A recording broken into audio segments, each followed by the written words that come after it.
My name is Elsa Rassbach. I'm a U.S. citizen living in Berlin, Germany. I've been living here a long time, and I'm active in both German and U.S. peace groups, such as Code Pink in the U.S. and War Resisters International in Germany. I know you've done quite a lot of work with the anti-drone campaigning. Can you kind of just tell people what the situation right now is with Germany and Europe with drones? What is happening in Germany and Europe is that several large European countries are moving to purchase or lease weaponized drones from either the U.S. or Israel. That would include Italy. Italy already has U.S. Reapers, and they're seeking weaponization of those. France just acquired 2 unarmed Reapers in the end of May, but they could be weaponized. I think the main one, though, is Germany. The defense minister is seeking 16 armed Reapers. Reapers, or they would take the Israeli weaponized drone. Germany has leased up until now 3 Israeli drones for surveillance only, but has not had weaponized drones. So the defense minister began a campaign last summer to say that Germany needs these drones, and there has developed since the beginning of this year a very active campaign against that, and a campaign that also says Germany needs to be working towards a ban of weaponized drones internationally.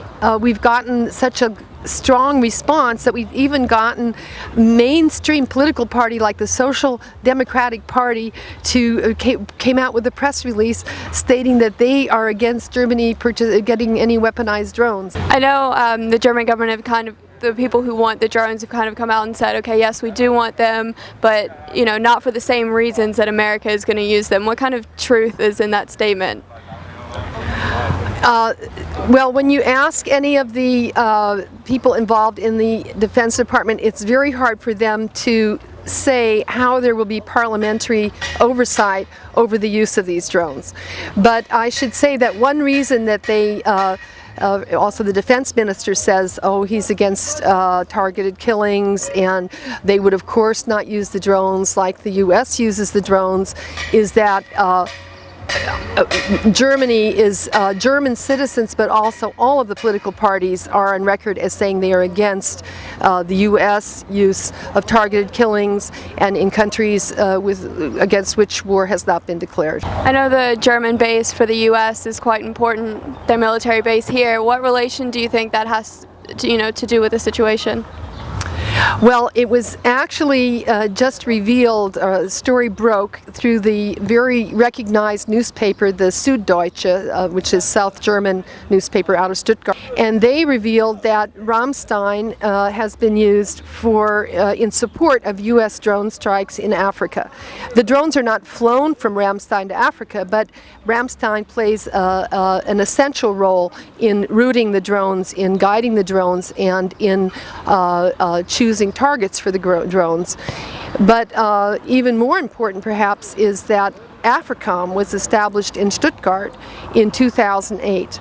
AFRICOM is, besides OICOM, which is a European command, the only, so AFRICOM and European Command are the only commands outside the U.S., major commands. Like we have CENTCOM, that's in the U.S., and Pacific Command. And that is to say that right in Stuttgart is the whole strategizing of the U.S. for military purposes in Africa, and surely they also are very key in assisting the CIA in determining targets for drone strikes. Now, the German government, of course, has long known that AFRICOM's been there. Anyone who reads in the Bureau of Investigative Journalism can see that there have been people killed by U.S. drone strikes in Africa. So in a way, for people to say this was a surprise is strange, and the German government denied knowledge of it and so forth. But actually there may be legal proceedings based on this, because in Germany it's a war crime. What effect or precedent do you think it will have if Europe is able to have weaponized drones banned? Well, when I speak of Europe, I'm really only speaking of Germany. I think Germany could play a big role, though, in setting a tone for Europe. I don't know whether Europe has the power to stop the direction that things are going with drones, which, as you know, is an undermining of international law and is just very frightening prospect to have many countries that would have drones. It's already very frightening that the U.S. has the drones. Whether Europe can stop this, I don't know. But I think that if Europe really opposed and worked toward a ban, Europe has perhaps more chance than any other place in the, to move the powers that be, move Israel and the U.S. away from some of these policies. So recently Obama came to Berlin, and if you watched any of the mainstream media, you would pretty much just see that there are crowds of people here and everyone absolutely loves him, but there's actually a pretty large protest. Can you tell us a little bit about that?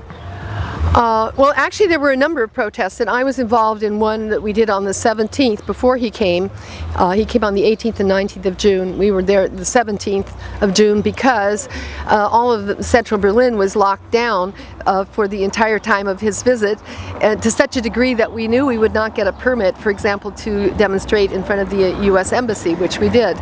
And so our demonstration had about 800 people, but it was very, all of the different organizations were involved. One of the key issues was in fact drones. That was one of our main points.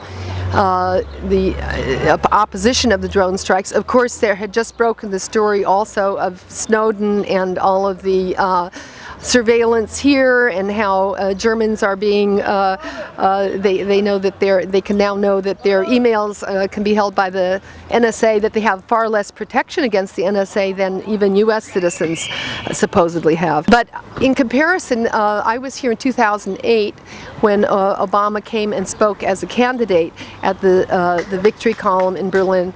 And there were 200,000 people, and all these films were going back to the States, you know, nobody protests. Well, even in 2008, you were not allowed to have any banners, to bring any banners, and in fact the police said that the Democratic Party at that time had in effect rented central Berlin as though for a garden party, and any guests they don't want to have, they would not have. Here, they didn't dare have a public meeting. They had an invitation-only audience for his speech. It was about, I think, 4,000 people or something. Or maybe it was only 1,500. Anyway, it was definitely not as many as 10,000. And if you looked at that audience on TV, you would see that a great many of them are school children that had been brought with their classes to watch him and so forth. So I think it's well known, and it's been throughout the press here, that Germans are totally dismayed at Obama. They are very disappointed in Obama. They are not only disappointed because of being subject to surveillance, that you probably know that there's many signs around that, with Obama's face and the title Stasi, which is for the East German security. You know, Germans have not just had East German security, however, they had Nazi security, and they also had a lot of Allied and U.S. surveillance during the Cold War as well. So they don't want surveillance here, and that was one issue. But most Germans think that the drone strikes and altogether the international policies of the Obama administration are not appropriate, are criminal, are go against everything that was discussed here in Germany after World War II, and it goes against the Nuremberg trials. And Germany has, there's sure problems here. You might have some small little neo-Nazi groups and all, but on the whole, it has taken to heart deeply the concept of international rule of law and of not starting aggressive wars. What was the reaction when people found out about the NSA spying here in Germany? Well, first of all, of course, people are horrified and shocked. I think that they're a little less naive than U.S. people because, as I said, Germany has gone through 100 years of surveillance.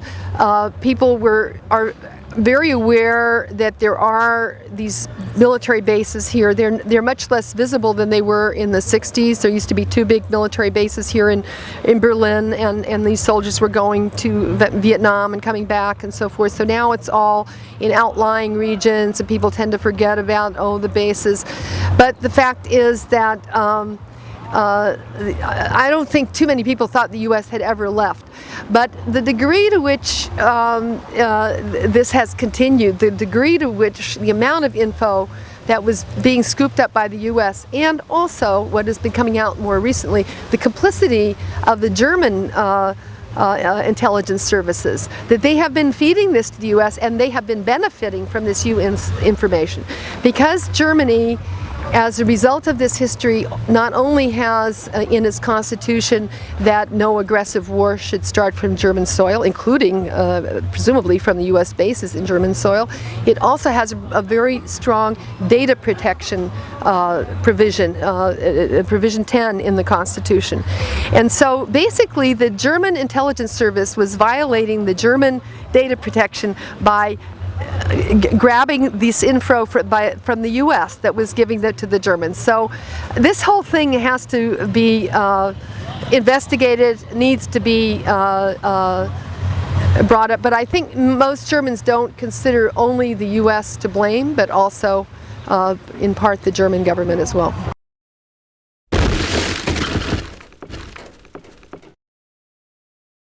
So the DHS is involved primarily as a funder and then also as a sort of lender of drones. So DHS, through an initiative, I believe it's actually originates in FEMA, and others in this country. And that's an American citizen that's being targeted without due process of law, without trial, and he's underage, he's a minor. I would suggest that you should have a far more responsible father